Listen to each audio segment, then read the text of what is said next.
So I mentioned in the last video that I have been keeping a secret from you guys as far as something special coming in the future, especially given the RB25 car is done for now. I don't want to spill the beans just yet. You'll have to wait a little bit because there are some small issues with this that we're gonna have to go over.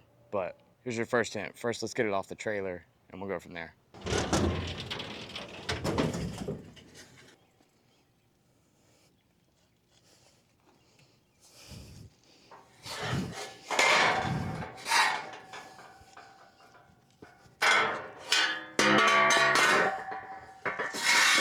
Bro, that was so sketchy. What the fuck?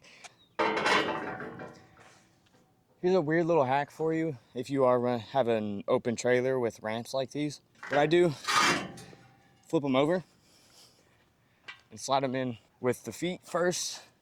That way, all the gravity holds them down, and then when you go to grab them, you have this little lip to grab onto. Makes it so much easier. Let's get this trailer put up, and then let's start poking around the car. Now that's finally on the ground, and I can look at it more and actually open the doors without the fenders being in the way on the trailer. It's not that bad. For one, the body is like in incredible shape. But like I said, I mean, there's some minor things that we're gonna have to mess with. So anyways, without further ado, I'll just show you.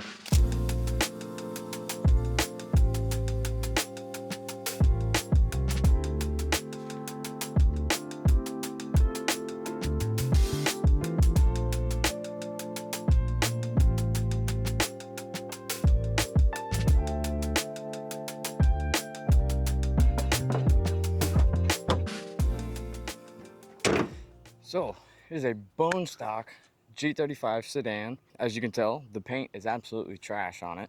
So that's definitely gonna have to get worked on.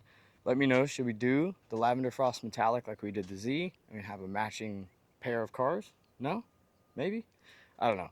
A lot of you guys have been hearing from me on how I want one of these, especially, excuse me, especially with the RB swap in this rather than the Z. A lot of the reasons because the Z is just a very beat up chassis at this point. It's been used and abused, and I've almost totaled that thing probably 2 or 3 times now. Essentially, I was at my buddy Brennan's house and just getting some tires mounted for Polecat, which didn't end up using anyways because it's RB blue. But he just had this car sitting there in his driveway. If any of you guys don't know who that is, a local buddy of mine that parts out a lot of Zs and Gs, and now some Corvettes, and venturing off into some other stuff too. But one of the biggest kickers with this car that is a major problem and needs to be fixed is that it is, for one, an automatic, and that's not going to work, not for us. And on top of that, the automatic in it is already bad. It doesn't even have a park. You shift it into park, the shit just rolls, transmission's completely shot. It also doesn't have a battery either, so we're gonna have to throw one of those in there. Luckily, the battery that's in the Z is the exact same that will go in here, so we'll just take it out of there since that car is out of commission at the moment. Throw it in here. And one last major problem that we're gonna run into is that apparently it has a fuel pump issue. Apparently. I'm not too sure. Either way, let's get a battery in this thing and then get it to at least power on and see what we're dealing with. Holy shit, there's a lot of spider webs in here. Definitely tell this thing's been sitting for a while.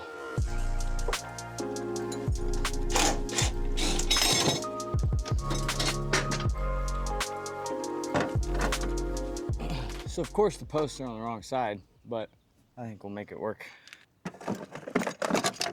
Can we do this? Do not want to go get a whole new fucking battery just to do this shit right now. So, bag it up.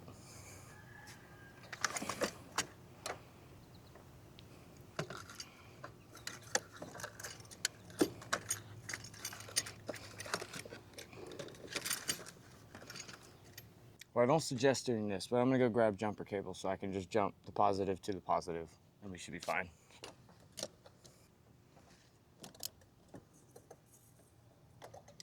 Okay. Well, we definitely got a fuel issue. The regulator is leaking. So definitely gonna have to figure that out first before we can move on. Oh, that's a lot of fuel. What that also tells me is there is no fuel pump issue as to why it won't start, and that may just be it as to why. Now there's a lot of plugs and shit that are undone. Cool packs are unplugged. Got a cracked hose up here. If I take positive, touch it on, I already got the key on in the ignition.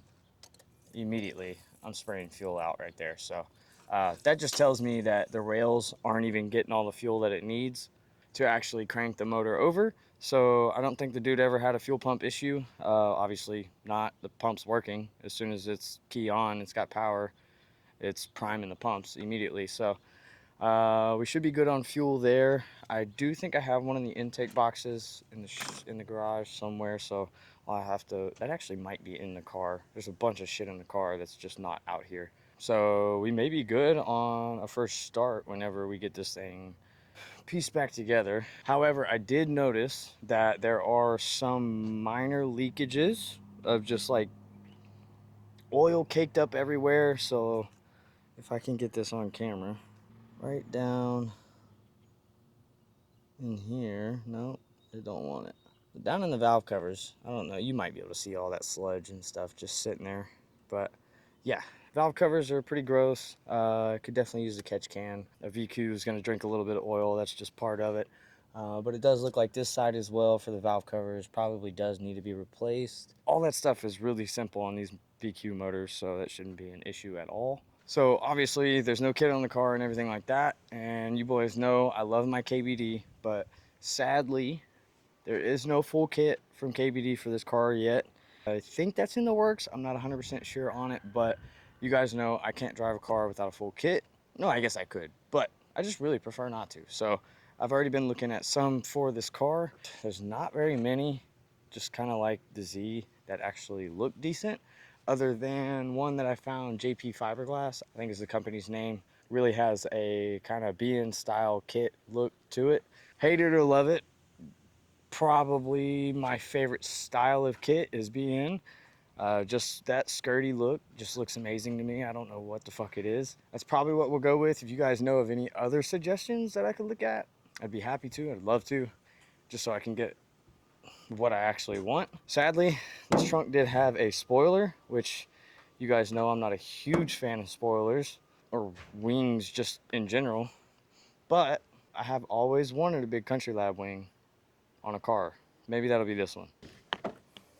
But like I mentioned, it is an automatic car, so that's always gross to see. But as far as the interior, obviously you got rips and stuff in the seats and in center console, all that. But as far as the dash and everything, center console, even the steering wheel doesn't even look that bad. It just looks disgusting. And whoever owned it obviously owned a dog. There is fucking cat hair or dog hair everywhere in this thing. There's my tail lights, so that'll be good to have. They look to be in decent shape too, so that's good. I haven't even opened the trunk actually to see what's in there. This car will be cool. My kind of plans on it as of right now is just a kind of seat time, daily almost kind of car. This has a clean title and everything. It's never been in a wreck or none of that stuff. It's a pretty mint chassis as far as the overall everything. Even got a sunroof, which I know on drift cars and stuff, sunroofs aren't cool, but this is kind of going to be a daily. I love sunroofs for dailies. Anyways, that doesn't matter. But of course, there's a lot to go over in this car coming up in the next episodes, whenever that'll be, because you guys know I run a podcast, so that takes up majority of my life at the moment. So I try and get these videos out to you guys as much as possible. It's just not always possible, but I think eventually I will take this swap once we get it fully dialed in this chassis and throw everything in here, because as you guys know, these are essentially the same exact car, just a little bit longer wheelbase kind of, but everything up front is almost identical as far as the engine bay and how everything pieces together. So I would love to have this in a four-door car because I have an idea for the future for the podcast that I really want to test out. I'm not going to share any hints on that because I don't want anyone to take the idea either. But of course, we will be outfitting this car with a bunch of Chase Bay's products. You know, we're obviously going to put BC coilovers on it, some Kansei wheels. We'll actually probably throw the Kansei 7s that go on the Z on this car in the meantime so that it can have some nicer wheels, and I think they will actually fit this car way better. I don't know about you. Let me know. What wheels should we do on this? I guess it'd probably help if it was like a full car kitted up and everything to be able to tell, but like Kula Works always says, the wheels make the car. So you buy the wheels first, build the car around the wheels. So maybe that's what we'll do this time. I don't know if I'll paint the engine bay or do all that shit. I want to leave the motor in it. Throw the manual swap in and just call it a day. But on that note, for the manual swap, like I mentioned how all of this just kind of fell into place, I'm not joking, not just getting the car, because I got the car at a stupid, I mean stupid good deal. It was almost undeniable. I was picking up the car. He told me the price, and I was like, there's literally no way I can't leave without this. So we ended up with it, but the bright side of it is that since it did have a bad auto trans, I already knew I wanted to manual swap it. And some of you guys that have come to the booth at events, you guys may know Wyatt. His name's Wyatt Tipton. He's also been on the podcast. He lives in Atlanta, so I found a full manual swap. I don't have all the pieces in here, but it came with the diff, it came with the pedal, it came with the master or the slave cylinder, the master cylinder for the clutch, the trans mount. It came with, well, actually, obviously the trans mount, obviously the transmission, a CED, and then it also came with a 350Z manual drive shaft. Obviously, this won't work in the G35 sedan, but it was with it, so I just, I went ahead and took it anyways. So realistically, all we'll need for the full manual swap is the clutch hardline that goes all the way down to the bottom so that it connects to the slave cylinder. There's some type of wire or fuse or something that we have to cross or pull or whatever it is to get the computer to read the manual transmission, not like an automatic. I hope that makes sense. I'm no genius on this stuff. But whenever I first had this car, this was a VQ car that had a blown motor and a good manual trans. So I've essentially done all of this stuff before, just not on the G35 sedan. It's very similar, it's very familiar. I've been messing with this car all too many times because whenever I did get it, and it had a blown motor, came with a motor, that one ended up having a rod knock already. So I had to swap the VQ in this car, was that 2 or 3 times? Anyways, yeah, so hopefully this time it goes way smoother. And we can prove that even in 2025, you can still build and find a cheap budget drift car that can get you seat time. But as far as today, that is really all of the time that I have to work on this car. So we're gonna have to catch up in the next one, but I hope you guys are excited for this car and what's to come for the RB in the future. But other than that, that's it, and I will see you guys in the next one. Peace. That ball here way back. He looks up. You can put it on the board. Yes. Stacking way up to the ceiling. Trust no bitch, can't catch no feelings. I've been taking long flights from the Bay to Ibiza. Hit home runs, I'm a ball like Jeter. I just want 4-4-4, then I leave her. I'm a young pop star, call the boy Justin Bieber. Got a little money if you want, I can teach her. Whole life a movie, you can watch it in theater.